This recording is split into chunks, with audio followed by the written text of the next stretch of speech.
I'm Kate Presto and welcome back to Keeping It Simple. Today we are going to discuss a timely topic of extensions.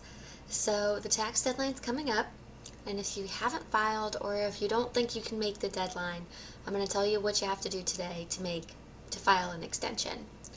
So there's a few reasons why you might need to file an extension that are out of your control. Some of them are in your control. Now, I always recommend to file your taxes, if at all possible, by the deadline, and I'll explain more about that later. But there's sometimes you don't have all the information you need. So it could be that you're waiting on a form, like if you have a partnership or a trust K-1. Could be that you really are behind on your bookkeeping and you need to catch up on that. Or you maybe have like a W-2 that is getting revised. So there's reasons why you might have to extend, and that's okay. So I'm going to walk you through how to extend. So the first step in filing an extension is to prepare the form. It's very similar to your normal tax form that you would file, whether you're a corporation, an individual, a nonprofit. It's actually really like the same situation for all forms of all types of tax returns.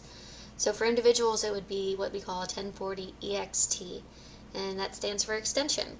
So what it is it's like a mini tax return, or it's like a first draft, and you're estimating how much taxes you're ultimately going to be responsible for, whether you have to pay or whether you're expecting a refund.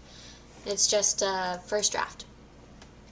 Next to note is this extension gives you 6 months to file.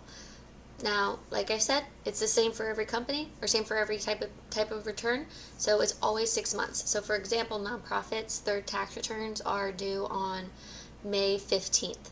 6-month extension puts them at November 15th, which is kind of crazy when you think of that. It's like the end of the calendar year in 15, or in like a month and a half, but it is what it is.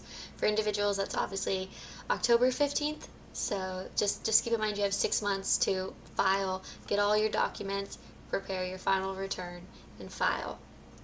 And the last point I want to make is a caveat for why you really should try to file your return, if at all possible, by the deadline.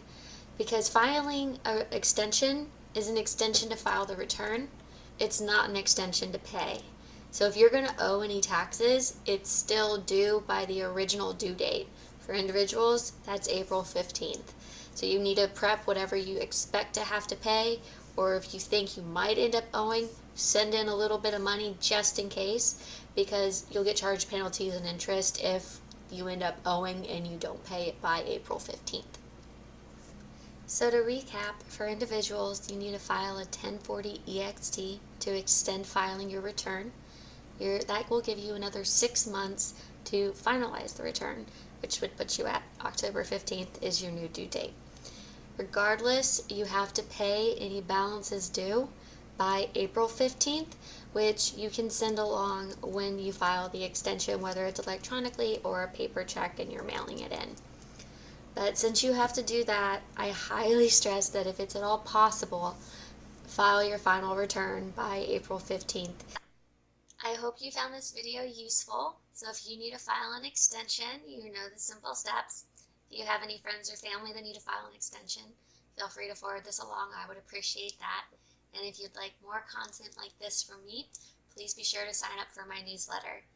So again, thank you for watching, and I hope you have a great rest of your day.